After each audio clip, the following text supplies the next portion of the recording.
You are listening to the Tricorder Transmissions, ep083. And now, here are Craig and Jeff.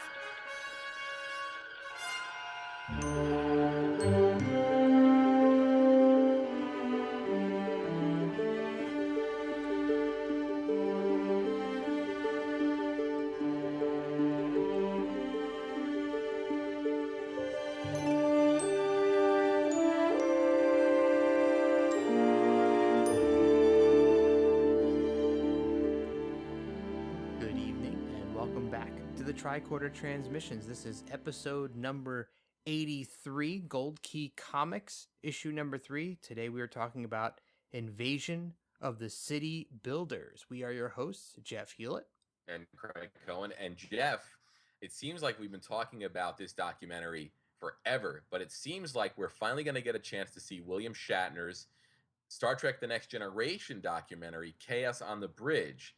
There's a press release that was released recently, and according to that release, it'll be available to rent or own on all major digital platforms August 1st. Excellent. Wow, it seems like it's been forever we've been talking about this. Last convention, I think Shatner mentioned it in his 90-minute presentation that he did. God, it was a year ago.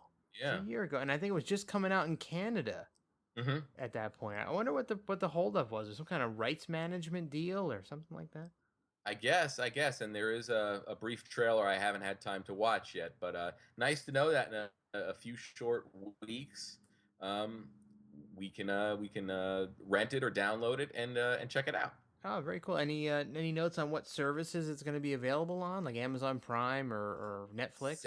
Says all major digital platforms, so I'd imagine anywhere where you can rent or buy movies. So I'd assume Amazon, iTunes, maybe Vimeo. Oh, excellent. Excellent. Well, I will definitely be on board for watching that. I've been excited about that for a long, long time now. Same here. Yeah, very exciting. Awesome. So, big news for our show this week. The first physical CDs of the 5-year mission album Spock's Brain have started to arrive in the mail from the Kickstarter campaign to the backers, and I got mine yesterday. I'm not sure if you got yours yesterday, Craig, but I got mine yesterday, and in reading the liner notes, our show, the Tricorder Transmissions, is officially listed in the special thanks portion of the notes. I was kind of really taken aback by that.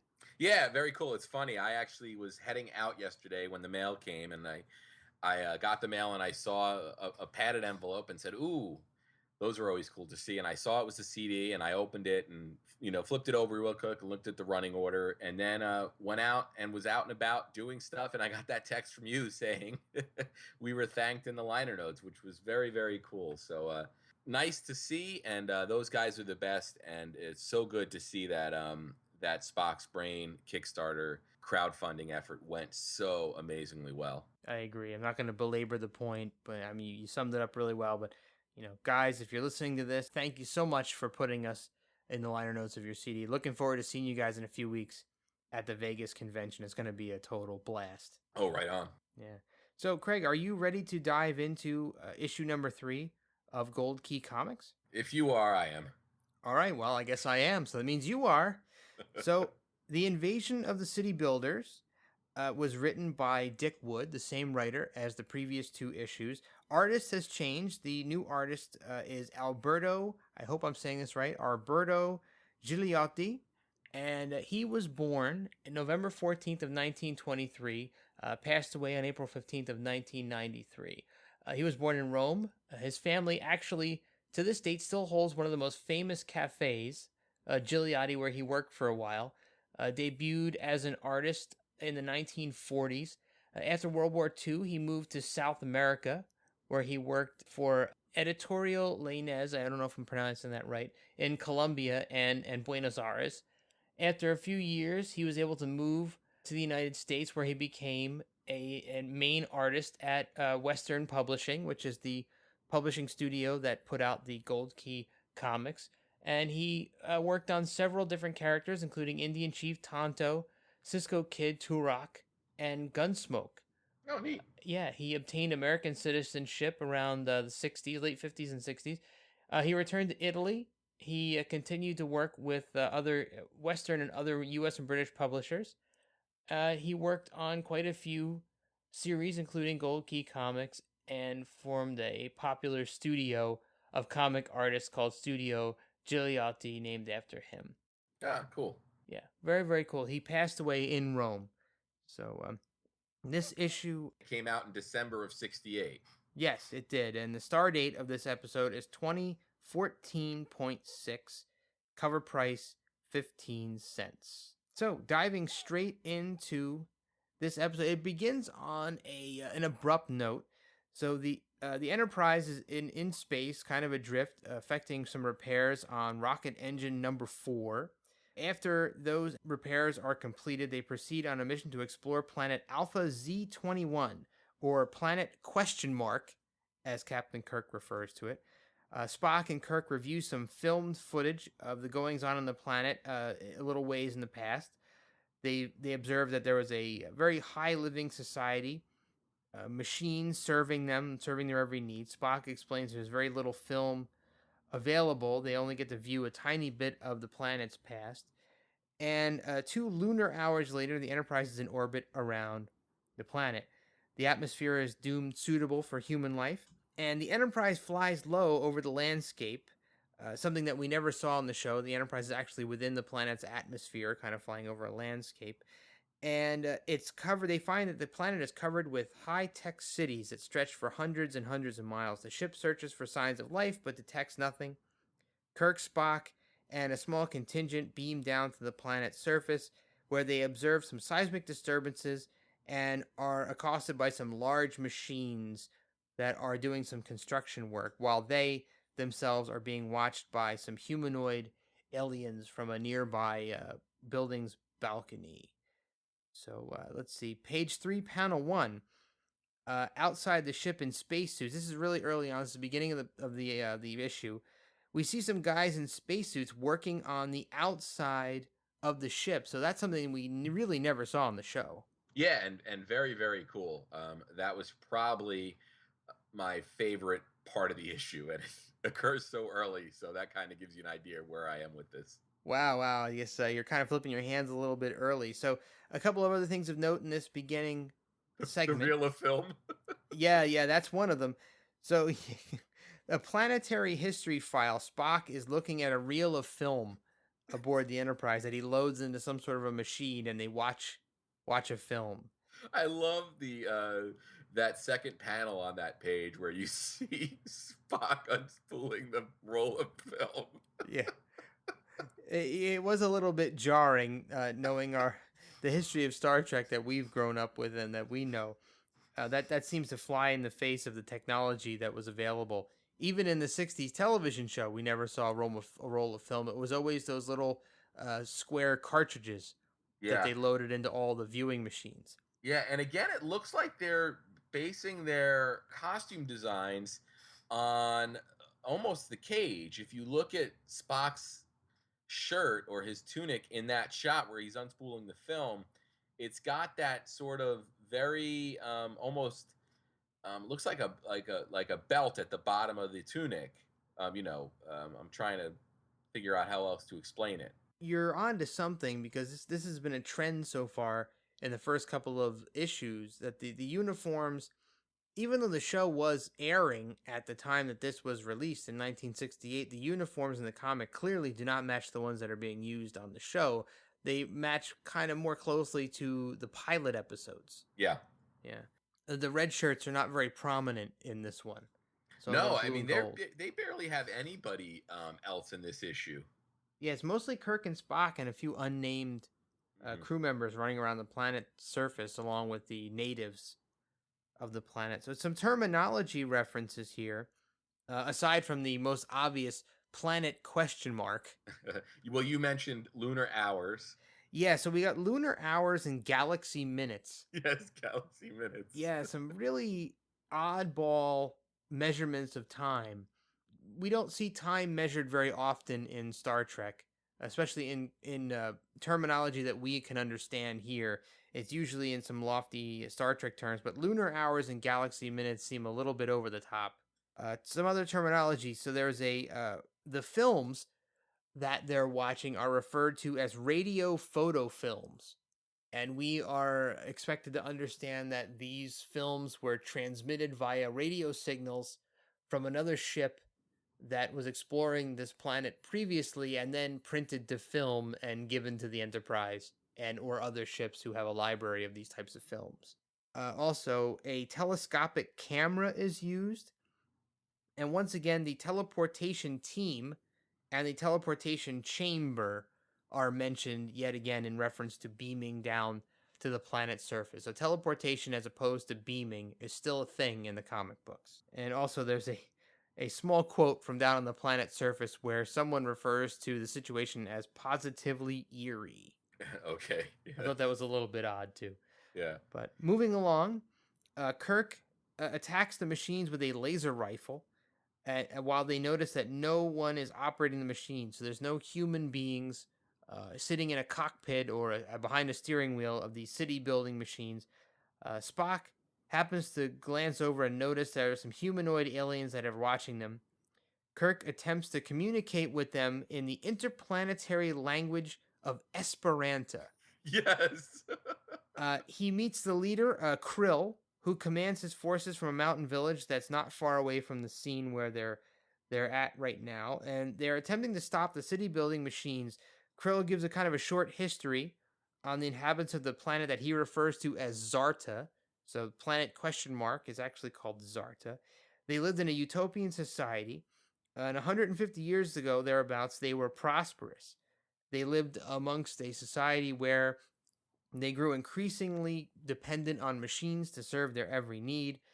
And an automated factory that was producing various robots actually created these city building machines that have taken over the planet.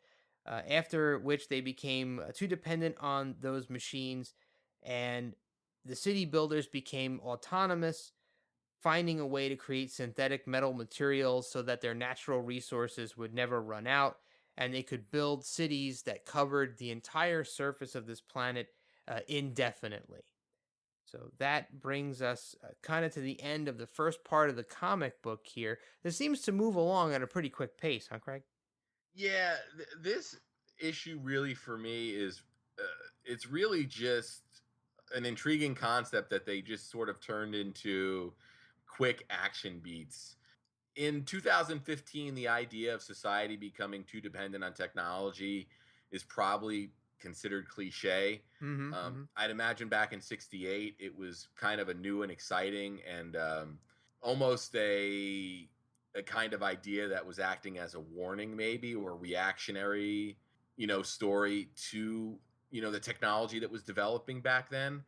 But beyond that, it doesn't really look like they went in a Star Trek direction here, especially with the way they engage those city builders. It's clear from this issue that there really is no prime directive to speak of. No, not in the comic book. No, definitely not. And we referred to this on previous episodes of Tricorder, where we talked about the Kirk versus machines or humans versus machines and the fear of automation. And it's cool that it carries over into the comic book, and this is a much more extreme example than we've seen in prior episodes of the show, where we've been cautiously warned that machines are taking over and becoming too dependent on them would effectively render man useless. Yep. And I think Krill himself mentions that they had become useless in the face of these machines. So some other terminology references here: the laser rifle, which actually was part of the second pilot, Where No Man Has Gone Before and Never Seen Again. More terminology, of course, is the interplanetary language Esperanto. So this is the first time, and I was actually surprised by this and very happy to see this, that they refer to some sort of a way that humans are able to communicate with alien races, and they're not all necessarily speaking English. So we're meant to understand that they're speaking in a language that for our purposes is being translated to us as English, but they're speaking in this Esperanto language. Yeah, it pretty much discounts the idea of the universal translator. Right, or the Babel fish or any sort of Yeah. other translation device. So, one more thing is another measure of time. We had the lunar hours and galaxy minutes. We're also introduced to the moon month. Moon month Yeah. I guess, another length of time relative to an Earth month, maybe. I'm not sure. But they also mention a moon month in this section of the comics. So, this kind of reminded me a little bit of the Spock's Brain episodes. Funny that we mentioned 5 Year Mission earlier and their new Spock's Brain album, but in the Spock's Brain episode of the show, the society becomes very dependent on machines in such a way that they become childlike themselves and unable to survive without those machines. Yeah. So, pretty cool. I like these repeated concepts. Another thing that I thought was kind of funny was this one panel where they show a machine manipulating the stock market, yelling "buy, sell, buy, sell." Yes. So the machines are making all the stock market decisions. So this planet, far removed from Earth, also has a stock market in which they buy and sell different types of business. Yeah, the only thing though about it is it seemed to me like the timeline was too short for them to become completely dependent and unable to take care of themselves. It's what? It's pretty much spelled out that it's been 100 years.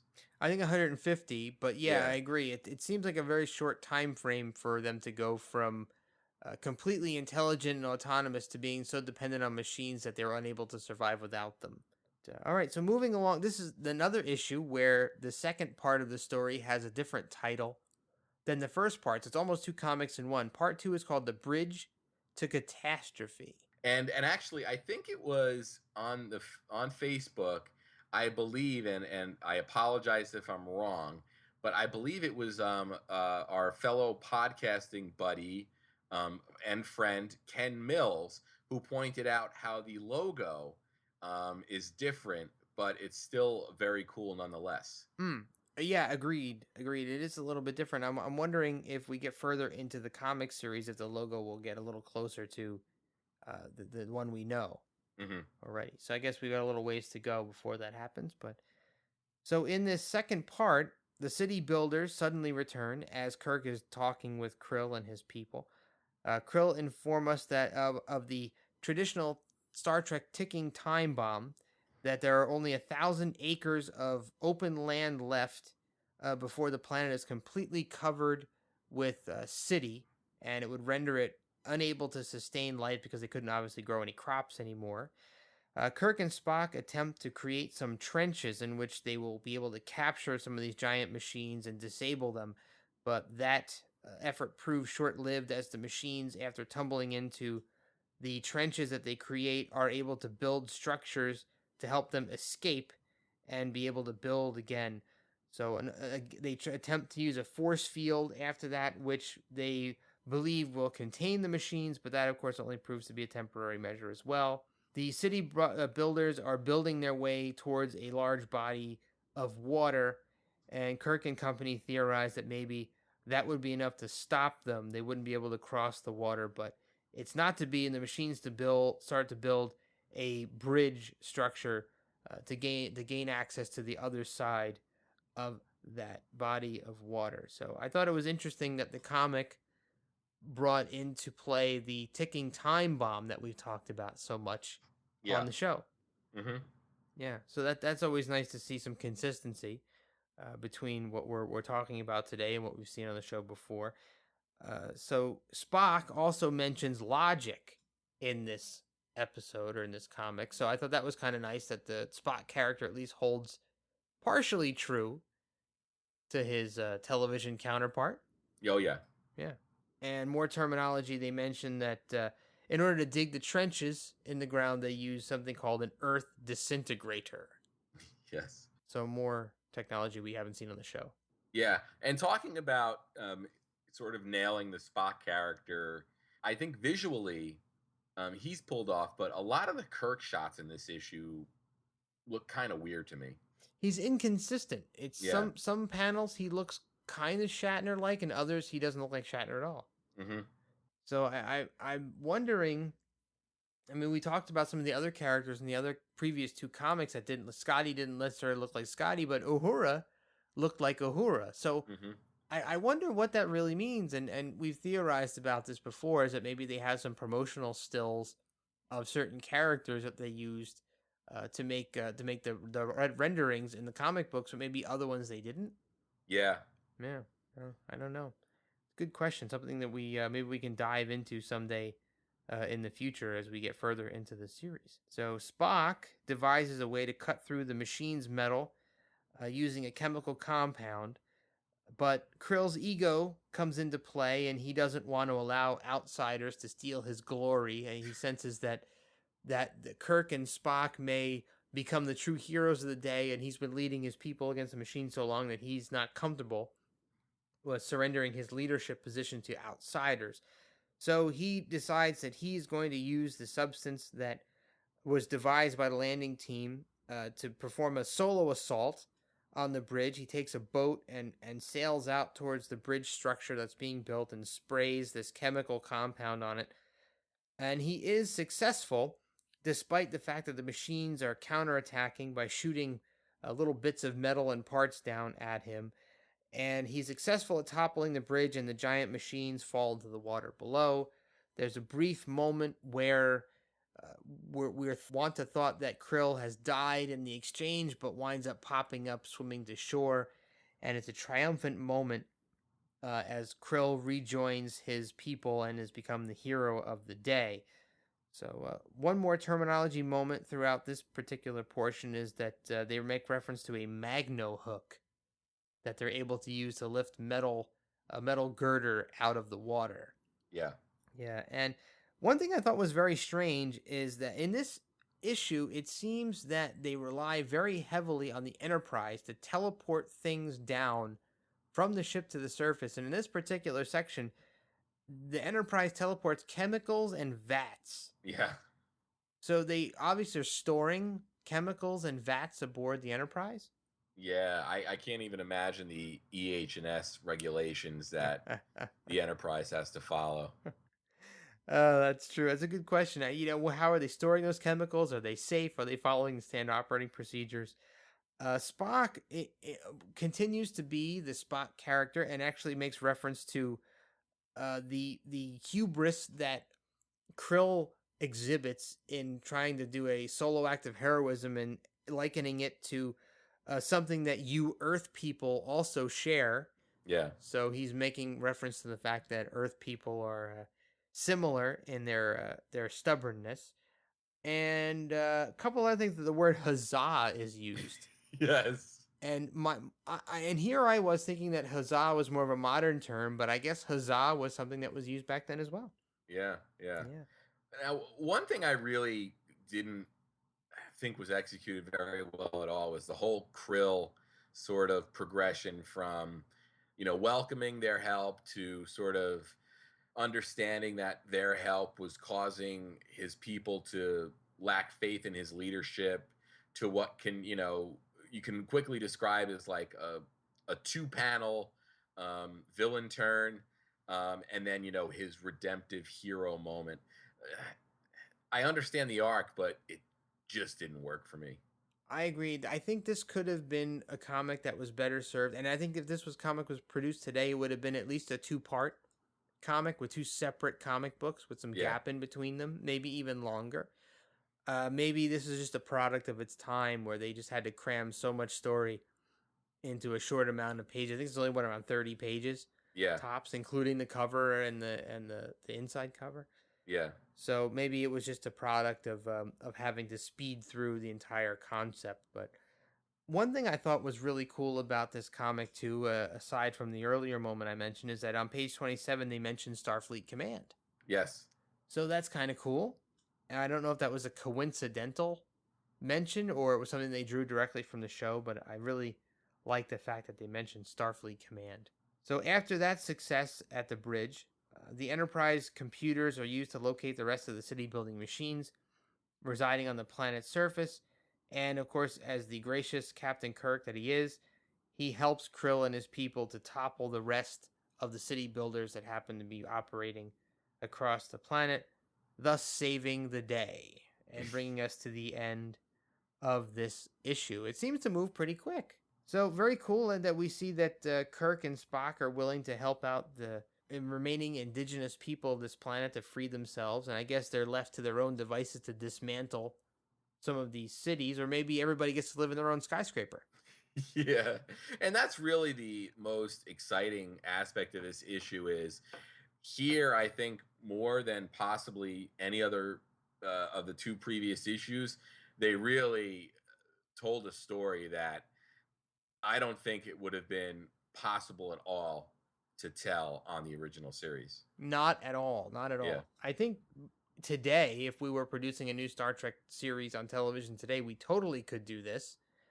With the advent of CGI, we could pretty easily pull this off. But back in the '60s, this would have proven to be a very gargantuan undertaking Yeah. for the crew. I mean, there's only so much you could do with painted backdrops, and I guess the large machines that they were fighting probably would have been impossible to pull off. So I guess you've tipped your hand already. Your overall opinion of this issue is not very high, I take it? No, and not really. For me, it just I appreciate what they tried, but for me, it just doesn't feel like a Star Trek story to me at all, really, beyond the initial setup. I mean, you could really replace Kirk and Spock with any two alien visitors to that planet and tell the same story. So for me, there's just, as cool as it is to see the external work being done on the Enterprise, beyond that, there's just, if you handed me the script and removed the names, I'm not sure I'd be able to tell you it was Star Trek. Interesting. Interesting opinion. I'm going to say that this is the first Gold Key comic that I will give a non-canon essential to, just because of the mention of the Esperanto language. I really like the fact that we are led to believe, and this is something that's never tackled in the show, the original series, is that there is a language that is universally spoken, which enables us to communicate with alien races. And I don't know how the mechanics of that would work. If I dove too far into it, I would probably find it completely unbelievable. But I like the fact that they attempted to bridge that gap in the comic book, where they never really bothered much on the show, maybe with the one or two offhand mentions of a universal translating device. But I like the fact that there's a universal language. Yeah, I mean, I can agree with you there. But again, that's just really, maybe I'm having a hard time separating the two universes. You know what I mean? Sure. No, absolutely. Yeah. I agree. And I guess this is why these comics are considered non-canon, because they're very inconsistent with the other Trek universes that we know already. But I love the fact that they're at least making an attempt in this episode to cover a very much discussed point that we don't really get a lot of insight into on the show until later on in other series. But at any rate, we have reached the end of Gold Key Comics number 3, and it's been great talking through this issue with you, Craig, and we'll be back again next week with Gold Key issue number 4 as we get even closer to our departure to the Star Trek convention in Las Vegas here in 2015. It's only a couple weeks away. Yeah, it's getting exciting. Yeah, looking forward to it. So hopefully everyone will tune back in next week. In the meantime, catch up with us on Facebook at facebook.com/the Tricorder Transmissions, and Twitter, TTT_pod, and at the TricorderTransmissions.com. Any closing thoughts from you, Mr. Cohen? Nope. Just a lot of fun as always. All right. We will see you next Sunday.